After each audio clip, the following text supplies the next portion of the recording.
Halo, assalamualaikum warahmatullahi wabarakatuh. Selamat sore teman-teman pemirsa YouTube Ulfana Laraya yang saya sayangi dan yang saya cintai dimanapun berada. Apa kabar teman-teman? Semoga selalu sehat walafiat ya. Selamat sore teman-teman, di edisi sore hari ini kembali lagi saya menyapa teman-teman di seluruh bumi Indonesia, di seluruh dunia yang sekiranya memahami bahasa Indonesia yang saya gunakan hari ini teman-teman. Kali ini saya akan melanjutkan untuk sesi kelas bicara atau kelas public speaking. Long time no see ya teman-teman.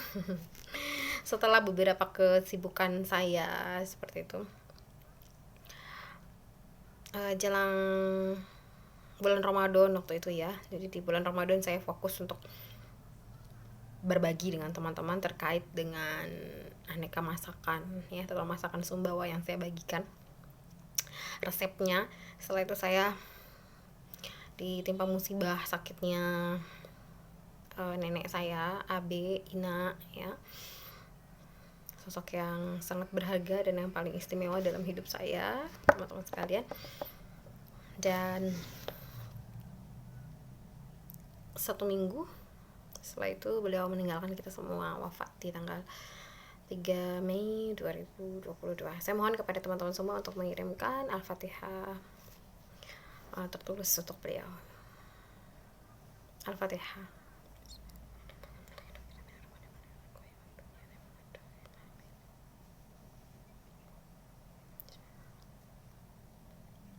Amin amin ya rabbal alamin. Semoga beliau tenang di sana dan insya Allah mendapat surga Allah Subhanahu Wa Taala. Terima kasih teman-teman. Setelah itu ini adalah kali perdana lagi ya saya bertemu dengan teman-teman di edisi kelas bicara setelah di pertemuan ke-19 waktu itu. Kita menyelesaikan teori tentang kelas bicara atau kelas public speaking. Nah, kali ini teman-teman, seperti biasa saya akan membagikan juga beberapa hal baru ya kepada teman-teman terkait dengan kelas bicara atau kelas public speaking. Untuk yang kali ini saya akan berbagi dengan teman-teman tentang cara ya atau tips sukses untuk memandu acara peletakan batu pertama atau peresmian gedung, teman-teman. Kalau di peresmian gedung kemarin saya sudah spesifik memberikan contoh pada teman-teman langsung ya. Nah, kalau sekarang saya akan memberikan tipsnya kepada teman-teman untuk peletakan batu pertama gedung. Jadi gedungnya belum jadi, itu peletakan batu pertamanya alias peresmian akan dimulainya pengerjaan dari suatu gedung tersebut atau suatu bangunan tersebut. Itu teman-teman bisa lihat di live streaming di YouTube ini, YouTube Ulfana Laraya. Silakan flashback lagi ke belakang di bawah. Itu ada teman-teman sekalian. Jadi di situ ada langsung contohnya dari awal sampai dengan akhir teman-teman. Jadi saya tidak perlu untuk menjelaskan lagi detail kepada teman-teman kalimat per kalimat, lalu kalimat yang menjembatani, apresiasi, improvisasi dan lain sebagainya. Teman-teman sudah bisa lihat langsung di situ ya. Nah, saya hanya membagikan tips suksesnya, teman-teman. Bagaimana menjadi MC peletakan batu pertama yang sukses, teman-teman. Apa itu, teman-teman sekalian? Nah, kita kenal dulu MC peletakan batu pertama. Nah, peletakan batu pertama itu adalah gedungnya belum jadi teman-teman, namun dia sudah istilahnya disasar dulu ya. Jadi lokasinya sudah memang disepakati. Jadi kemarin itu untuk SMP IT sama Qurani boarding school, jadi salah satu SMP yang berbasis Islam gitu teman-teman, tetapi dia sekolah umum bukan pondok. Jadi sudah rapi untuk tempat pembangunannya, udah siap dibangun. Jadi tanahnya udah ada, itu sekitar 30-an hektar kalau nggak salah yang diwakaf. Nah, jadi nanti itu datang untuk masuk ke lokasinya itu masih menggunakan jalan tani ya, meskipun dari jalan negara itu sudah masih ada yang aspal sekitar 2 kilo. Setelah itu yang jalan taninya kurang lebih sekilo lah, nggak nyampe 1 kilo ya untuk sampai ke lokasi. Nah, teman-teman sekalian, itu hadirinnya cukup banyak, waktu itu sekitar 500 orang. Terus juga persiapan aja sudah ada terop dan lain-lain. Jadi seperti kita ketahui bahwa peletakan batu pertama itu ya peletakan batu pertama. Jadi ada pejabat dari daerah yang akan meletakkan batu pertama beserta orang-orang lainnya yang memberikan kontribusi terbaik pada saat itu. Di awalnya peletakan batu pertama itu menandakan bahwa gedung tersebut atau lokasi tersebut sudah aman dan siap untuk dibangun sekolah. Jadi udah selesai semua surat menyuratnya, legalitasnya, sudah selesai semua pengurusannya, lalu arsitekturnya itu kan sudah ada semua. Jadi tinggal diresmikan saja. Jadi setelah diresmikan itu sepertinya seperti simbolis ya teman-teman. Itu udah langsung mulai dikerjakan pembangunannya. Nah, apa esensi yang menjadi penting ketika kita memandu acara peletakan batu pertama? Biasanya ya, yang namanya peletakan batu pertama, karena itu belum berbentuk gedung jadi belum kelihatan teman-teman, jadi orang-orang masih berangan-angan nih kayak gimana modelnya, kayak gimana, bagus gak sih nantinya gitu, apakah sekolah ini akan layak untuk mendidik anak-anak saya gak sih nanti kayak gitu kan. Jadi kita akan melihat seorang MC harus mampu membawa imajinasi dan juga membawa alam pikiran audiens gitu, bahwa sekolah yang akan dibangun ini adalah sekolah yang bagus. Nah, di situ kan ada miniaturnya. Nah, orang-orang bisa melihat miniatur. Jadi MC bisa menyatakan bahwa ya silakan nanti bisa dilihat miniatur gitu. Walaupun belum bisa dilihat secara fisik bangunan atau sekolahnya tuh kayak gimana. Jadi, seorang MC juga harus mengenal sekolah itu apa, terus filosofinya seperti apa, kelebihannya bagaimana gitu ya. Mengapa orang-orang harus memilih sekolah itu MC harus tahu. Jadi bukan sekedar membawakan acaranya, susunan acaranya dikasihkan lalu dibawakan, lalu dengan lugasnya kita menyampaikan acara selanjutnya tanpa improvisasi yang jelas, improvisasi yang menguatkan audiens yang hadir. Apalagi kalau audiens ini ada 500-an ya kemarin ya, itu 500-an gitu. Belum lagi yang panitia-panitia yang memang nggak duduk stay saat itu di acara. Nah, kita kita bayangkan gitu. Jadi suasana itu adalah di tengah hutan. Nggak hutan sih, maksudnya di tengah kayak ladang gitu ya, yang memang di situ memang belum ada perumahan penduduk kayak gitu, masih bersifat lahan yang dikerjakan. Jadi masih lahan-lahan yang garap oleh orang-orang. Jadi asumsi orang adalah, bener nggak sih buat di sini gitu. Nah, makanya teman-teman harus tahu kelebihan dari sekolah itu apa. Nah, nanti harus pintar juga untuk mengimprovisasi bahwa bangunan itu nomor sekian sih sebenarnya. Yang penting adalah misi, terus bagaimana sekolah itu mencetak anak-anak kita, dan insya Allah nanti gedungnya juga pasti akan bagus, akan layak, dan fasilitasnya juga akan mendukung dan mumpuni untuk membuat anak-anak kita ini sukses. Seperti itu teman-teman. Selanjutnya kita harus membangun chemistry dengan pelaksana acara gitu. Jadi kita nggak bisa yang cuek-cuek aja gitu. Kita harus benar-benar menyatu ya, dalam tanda kutip kawin ya dengan penyelenggara gitu dalam konteks acara, sehingga kita benar-benar bisa berkomunikasi dengan enak. Ya, acara ini mau diapain, kayak gimana gitu, sehingga meyakinkan dan menggugah bahwa kita berada pada pilihan yang tepat. Nah, kebetulan yang hadir di acara itu kan selain memang pejabat-pejabat, terus orang-orang gitu. Meskipun nggak semua di situ kan, yang kemarin yang hadir itu adalah orang-orang tua SD gitu, TK gitu, terus calon dari orang tua SMP gitu ya, siswa SMP yang akan masuk ini. Memang nggak semua mereka gitu. Ada orang-orang lain juga di situ yang berkepentingan yang diajak gitu. Nah, justru itu bagus karena semakin kita banyak improvisasi dan menjelaskan gitu sambil menunggu tamu undangan datang, kita bisa menyapa gitu. Jadi orang punya referensi untuk menjelaskan pada orang lainnya.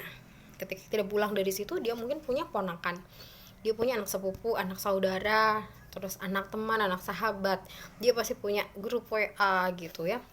Terus kadang-kadang punya sosial media, WA, Facebook, IG, YouTube, apa aja. Jadi mereka bisa syiarkan lewat situ, sehingga kita akan memudahkan kita untuk menuju suksesnya acara itu, karena kita sudah menjadi bagian dari keluarga itu, keluarga besar dari SMPT sama Al-Quran nih, kayak saya kemarin gitu. Jadi pasca acara yang nanya ke saya itu banyak banget teman-teman gitu. Ini gimana Mbak Ulfa, ini ada ini nggak, adminnya bisa dihubungi nggak, ini kayak gimana Mbak Ulfa, ini bagusnya gimana, ini kalau yang anak saya kayak gini cocok nggak masuk sini gitu. Orang-orang beranggapan bahwa kita memang paham banget tentang sekolah itu gitu. Padahal kita sebenarnya baru, misalnya tahu ya. Sebenarnya saya bukan hitungan baru karena saya di 2016 juga menyaksikan rintisan dari SDIT-nya gitu. Jadi saya juga kebetulan MC-kan memandu acaranya saat itu. Jadi saya bukan hitungan orang baru. Cuma maksud saya adalah saya tidak masuk ke dalam lingkungan mereka. Saya bukan merupakan pengajar di situ, bukan merupakan admin di situ, yayasan itu bukan gitu. Saya hanya memang bagian dari keluarga besar yang mengikuti di acara event-event besar. Seperti itu, ada mengisi materi dan lain-lain. Itu maksud saya, teman-teman. Apakah hal tersebut cukup? Maksud saya begini, dengan orang bertanya pada kita, berarti indikator sukses kita itu sudah ada, sudah bisa dibilang ada salah satunya gitu. Dengan mereka bertanya pada kita, selain apresiasi mereka pada saat di proses pelaksanaan acara, lalu pada saat apresiasi mereka di sosial media, pada saat kita show up ya, pada saat kita lempar ke publik gitu, reaksi masyarakat yang ada di situ, di dunia maya ya ataupun di dunia nyata, kayak gitu ya teman-teman. Nah, tipsnya adalah teman-teman, yang pertama sudah saya bilang tadi, kita harus benar-benar prepare acaranya, kita harus tahu ya kelebihan dari sekolah itu apa. Yang kedua, kita harus dalam tanggung jawab kawin dengan penyelenggara agar goals yang kita ingin dapatkan dari acara itu bisa. Terus yang ketiga teman-teman, yang paling penting, tetap bangun hubungan komunikasi pasca acara. Mengapa gitu? Karena lembaga pendidikan, atau meskipun bukan lembaga pendidikan ya, gedung lain-lain lah misalnya, instansi lah, tetap akan mempunyai jangka panjang teman-teman. Kalau teman-teman ingin silaturahmi tetap panjang, tetap bagus gitu ya, teman-teman juga menjadikan profesi MC sebagai mata pencaharian atau profesi gitu, insya Allah mereka pasti akan pakai lagi teman-teman, jasa teman-teman gitu, karena mereka sudah merasa nyaman, nggak perlu jelasin lagi dari awal gitu, nggak perlu habis energi lagi untuk jelasin ke teman-teman tentang bagaimana awal sekolah itu gitu. Nah teman-teman sudah tahu, atau bagaimana instansi itu atau gedung itu teman-teman sudah tahu. Justru yang menjadi tantangan adalah ketika teman-teman baru untuk memandu acara dan masuk ke dalam lingkungan tersebut ya. Semua masih punya tantangannya masing-masing. Nah, selanjutnya untuk tips yang keempat teman-teman, tetap seperti saya bilang, untuk menyesuaikan kostum kita, terus perform kita gitu. Kayak kemarin saya nggak mungkin pakai kostum resepsi dong, otomatis saya pakainya kostum formal. Jadi saya masih bisa pakai rok hitam kemarin, lalu baju dalaman putih ya dengan blazer atau dengan jas warna hitam ya, lalu dengan hijab berwarna coklat susu gitu, dengan sepatu warna coklat susu gitu.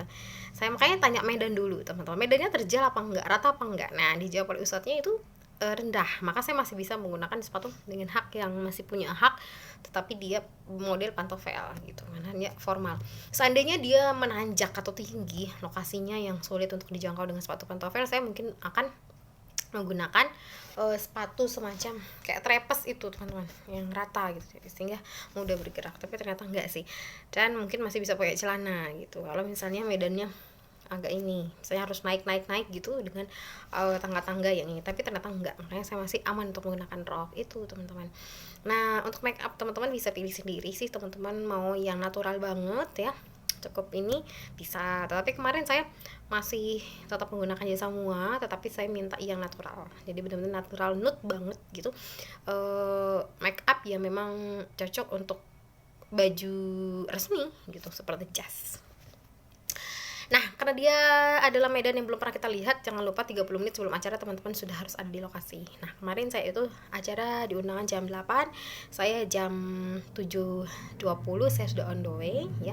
Saya sampai di sana di 7.40. Jadi masih jelang 20 menit lagi acara dimulai, saya udah datang. Alhamdulillah acara berjalan dengan lancar ya sampai dengan selesai. Nah, seperti biasa setelah acara teman-teman jangan langsung pulang gitu. Udah selesai wassalamualaikum langsung kabur, enggak gitu. Di situ kan masih banyak audiens, ya berfoto lah dengan keluarga besar. Setelah itu kita bisa ngobrol-ngobrol, apalagi kemarin memang ada acara makan-makan, jadi semua tamu undangan sudah pulang, tetapi dari panitia yang ngasih jumlahnya juga banyak banget teman-teman, ada sekitar 100-an gitu ya. Ada acara makan, ini minta untuk nggak pulang, makan bersama ya silakan makan, gitu, seperti itu. Kalau udah selesai ya silakan bisa izin ya untuk pamit. Nah, tips yang terakhir teman-teman, yang kelima adalah teman-teman harus punya keyakinan dalam diri gitu ya, terhadap acara tersebut, bahwa memang acara yang teman-teman pandu itu adalah acara yang bagus. Karena ketika teman-teman tidak yakin, maka bagaimana teman-teman mau meyakinkan orang lain atau pendengar yang ada di lokasi tersebut ya. Jangan setengah-setengah gitu, berikan benar-benar perform yang total banget teman-teman. Jadi teman-teman bisa improve untuk puji view-nya gitu ya, suasananya, kebersamaannya, apalah gitu, bisa ya. Yang bisa digali dari situ yang memang sesuai dengan kenyataan, baik yang sudah memang tersentuh atau yang belum tersentuh. Karena mereka mungkin gak menyadari hal tersebut, bisa kebersamaannya, kekompakannya, solidaritasnya, semuanya ya teman-teman. Itu ya 5 tips dari saya untuk suksesnya memandu acara peletakan batu pertama gedung. Apa saja, sekolah, lembaga luar sekolah, ya usaha dan lain sebagainya. Ya.